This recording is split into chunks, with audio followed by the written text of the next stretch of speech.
నిజంగా నీకొక గౌరవం, నీకొక విలువ దేవుని యందు భయభక్తులు కలిగి ఉండటం ద్వారా చేకూర్చబడతాయి.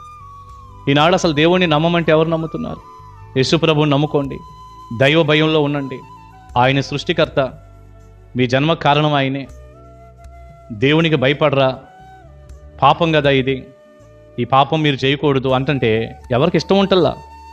ఏదో ఈ లోకాన్ని మేము బాగా అనుభవించాలి అన్నట్టుగా దైవ భయం లేకుండా జీవిస్తున్నారు. అందాన్ని చూసుకొని పాపంలో పడుతున్నారు. ఈ ఫేస్బుక్లని, ఏదో ఇన్స్టాగ్రామ్లని ఏదో అంటుంటారు కదండి. మొత్తం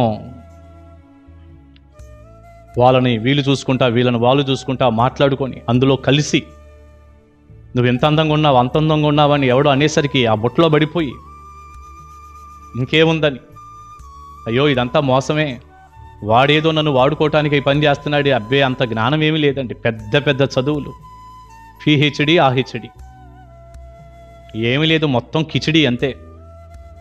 దైవికమైన జ్ఞానం కావాలి. ఈ లోక సంబంధమైనటువంటి జ్ఞానం ఎంతవరకు ఈనాడు బోలెడు చూస్తున్నాం. పెద్ద పెద్ద చదువుకున్న వాళ్ళు ఏంటి ఈ పని చేశారని. ఏది అసలు అది? అందులో పడిపోవటం. పెళ్ళైన వాళ్ళు అదే పని, కానోళ్ళు అదే పని. ఈ రీల్స్ పిచ్చి ఒకటి బాగా తయారైంది ఈ మధ్య. రీల్స్ బాగా పిచ్చి తయారై ప్రాణాలే పోగొట్టుకుంటున్నారు. నేను బాగా కనపడాలి, అందరికీ కనపడాలి, అందంగా కనపడాలి, ఏమండి ఇక్కడ కనపడాలి, అక్కడ కనపడాలి, నేలలో కనపడాలి, చెరువుల్లో, సముద్రాలు, నదుల్లో కనపడాలని అందులో మునిగిపోయి చచ్చిపోతున్నారు ఎంతోమంది అండి.